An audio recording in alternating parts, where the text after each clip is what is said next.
मुंबईत महानगरपालिका निवडणुकीआधी महायुतीने त्यांचा वचननामा प्रसिद्ध केला आणि हाच वचननामा प्रसिद्ध करताना उपमुख्यमंत्री एकनाथ शिंदे यांनी ठाकरे बंधूंवर जोरदार टीका केली।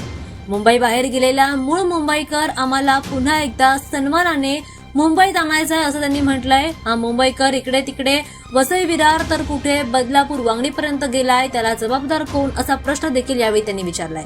जे मुंबई महापालिकेत सत्तेत होते त्यांना खऱ्या अर्थाने हा जाब लोक विचारतील असं शिंदे यांनी म्हटलंय। त्यांनी खिचडीमध्ये भ्रष्टाचार करून दाखवला, मिठी नदीत पैसे खाऊन दाखवले, बॉडी बॅगमध्ये पैसे खाल्ले आणि अगदी कफन घोटाळाही केला। रस्त्यामध्ये डांबरामध्ये पैसे खाल्ले, आता कामाचं श्रेय सुद्धा घेत आहेत। मराठीच्या बाबतीमध्ये ते नेहमी बोलतात पण त्यांच्या वचननाम्यात मराठीचा उल्लेख नाही। त्यांचं मराठीवरचं प्रेम हे फक्त पुतना मावशीचं प्रेम असल्याची टीका शिंदे यांनी वचननामा प्रसिद्ध करताना केली।